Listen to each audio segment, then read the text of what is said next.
இன்சொல் அமுது வழங்குபவர் ஏர்வாடி எஸ். ராதாகிருஷ்ணன் அவர்கள். இப்போதெல்லாம் என்னை கல்லூரிகளிலும் பள்ளிக்கூடங்களிலும் பேசுவதற்கு நிறைய அழைக்கிறார்கள். பேச அழைக்கிறவர்கள் பிள்ளைகளுக்கு நீங்கள் புத்திமதிகள் சொல்ல வேண்டும் என்று கேட்பது உண்டு. அதற்காக நான் பிள்ளைகளை புத்திமதிகளால் புரட்டி எடுப்பதில்லை. அடுத்தவரை அழைத்து அறிவுரை சொல்ல வைப்பது கூட ஒரு வகையில் ஆள் வைத்து அடிப்பதற்கு சமமானது என்று கருதுகிறவன் நான். பெரியவர்களுக்கு பெரிதும் பிடித்த விஷயம் சிறியவர்களுக்கு அறிவுரை கூறுவது. சிறியவர்களுக்கு சிறிதும் பிடிக்காத விஷயம் பெரியவர்கள் தங்களுக்கு அறிவுரை கூறுவது. அறிவுரை அலுப்பூட்டுகிறது என்பதற்காக நல்ல விஷயங்களை நாம் சொல்லக்கூடாது என்றும் கருதுவது தவறு. நல்லவற்றை சொல்லாவிட்டால் அல்லாதவை நாளை வேதம் என்பதாக கூட ஒழுகப்படலாம். எனவே அறிவுரையும் வேண்டும், அது அளவோடும் வேண்டும். நல்ல விஷயங்களை சொல்வதில் 3 நிலைகள் உள்ளன.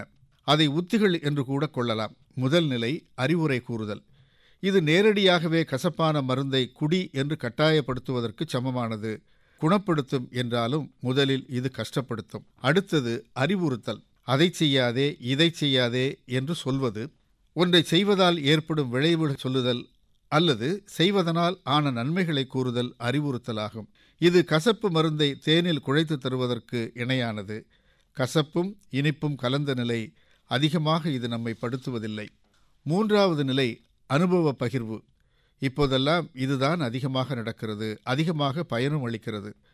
வெற்றி பெற்றவர்களின் அனுபவங்கள் மற்றும் வெற்றி சிந்தனைகளை பகிர்ந்து கொள்வதும், தோல்வியாளர்களின் அனுபவங்கள் மற்றும் அசட்டுத்தனங்களை அறிதலிலும் ஏற்கவும் தவிர்க்கவுமான எண்ணத்தை யாருக்கும் ஏற்படுத்துகிறது. இப்போதெல்லாம் ஆறுவது சினம் என்று ஆத்திச்சூடி சொல்லிக் கொண்டிருப்பதை விட கோபத்தால் சீரழிந்தவர்களின் கதையை சொல்வதும், ஊக்கமது கைவிடேல் என்று உபதேசம் செய்து கொண்டிருப்பதை விட ஊக்கத்தை கைவிடாது வென்ற ஒருவரின் கதையை சொல்வதும் மிகுந்த பலனை அளிக்கிறது என்பதை காலம் நமக்கு உணர்த்தியிருக்கிறது. டாமர்லன் என்ற அரசன் ஒருவன் இருந்தான். அவன் தன் தோல்விகளால் சலித்து போயிருந்த நேரம் தன்னை விட அதிகமான எடையை சுமந்து கொண்டு மேலேற முயன்று தோற்ற எறும்பு ஒன்று விழுந்து விழுந்து எழுந்து கடைசியில் வெற்றி பெறுவதை பார்த்து அதிலிருந்து ஒரு பாடத்தை அவன் கற்றுக்கொள்கிறான். குறைவான படைகளோடு ஒரு பெரிய எதிரி படையை வீழ்த்த முடியும் என்கிற ஒரு கருத்தை அதிலிருந்து அவன் பெற்றுக்கொள்கிறான். அனுபவங்கள் எல்லாம் வெறும் நிகழ்ச்சிகளை மட்டுமல்ல, நெம்புகோலைப் போல நம் தடைகளை தள்ளிவிடக்கூடிய நெஞ்சுரம் தருபவையும் ஆகும். சாண்டர் பெட்டாபி என்று ஒரு கவிஞர் இருந்தார். வசதியில்லாத வாழ்க்கை அவருடைய வாழ்க்கை. ஒருமுறை ஒரு ஆற்றை கடந்து வெளியூர் செல்ல நேரிட்டது. படகுக்காரனுக்கு கொடுக்க அவரிடத்தில் பணமில்லை. இலவசமாக அழைத்துச் செல்ல படகுக்காரனுக்கும் மனமில்லை. தன்னை மறுகரையில் கொண்டு போய்விட்டால் சீக்கிரமாக பணக்காரனாக சில வழிமுறைகளை சொல்லித் தருவதாக கவிஞர் பெட்டாபி கூறியதும் மகிழ்ச்சியோடு அழைத்துச் சென்று மறுகடையில் விடுகிறான் அந்த படகுக்காரன்.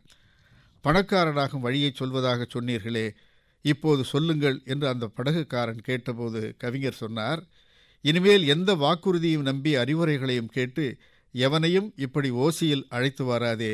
இப்போதைக்கு இதுதான் பணக்காரனாக நான் உனக்கு சொல்லுகிற முதல் அறிவுரை என்று சொன்னாராம். இன்சொல் அமுது வழங்கியவர் ஏர்வாடி எஸ். ராதாகிருஷ்ணன் அவர்கள்.